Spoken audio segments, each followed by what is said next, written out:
ती एक्झाम हॉलमध्ये येऊन बसते. बसल्यानंतर लक्षात येतं का ती पेन आणायला विसरली आहे.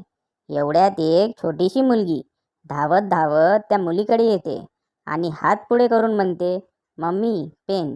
वर्गातील सर्व मुलं आश्चर्यचकित होऊन, ओ मम्मी, संतूर बिंतूरची काही कमाल नाही, नापास झाली होती 8 वेळा.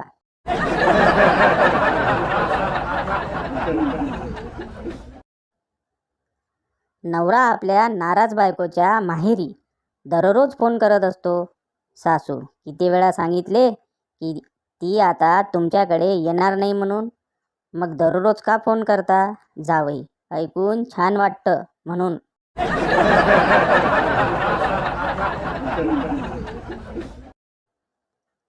मुलगा, बाबा, मला परीक्षेमध्ये 90% भेटले तर तुम्ही काय कराल? वडील, मी आनंदाने वेडा होईन.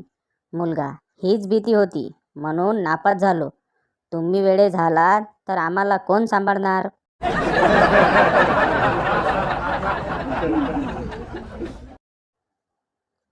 बंड्याची बायको मरते. बंड्या भलता जोराजोरात रडतो. खंड्या त्याचं सांत्वन करत बोलतो. खंड्या, भाऊ, तुला काही पाहिजे का? बंड्या, मला लॅपटॉप पाहिजे. खंड्या, का बरं भाऊ? बंड्या, फेसबुकवर सिंगल असं लिहायचंय.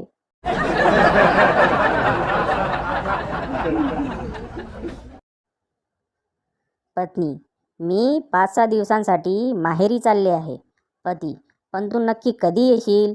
पत्नी, ते सांगणार नाही, तुम्हाला सरप्राईज आहे. पती, अगं सांग, नाहीतर कदाचित तुला सरप्राईज मिळेल.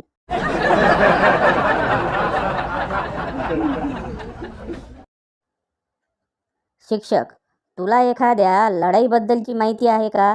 चिंटू, हो. शिक्षक, कोणत्या? चिंटू, आईने घरातल्या गोष्टी बाहेर सांगायच्या नाहीत असे सांगितले आहे.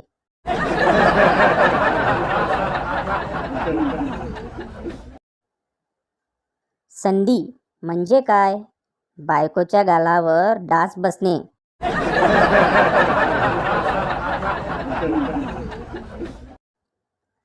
आजकल टीवी पर साबुन की ऐड देखकर पता ही नहीं चलता है कि नहाना है या खाना है. दूध, मलाई, केशर, बादाम युक्त.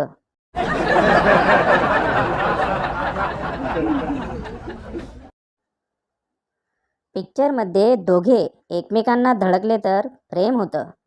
काल मी एकीला धडकलो तर ती म्हणाली, डोळे बिळे फुटले का? असं कुठं असतंय वय?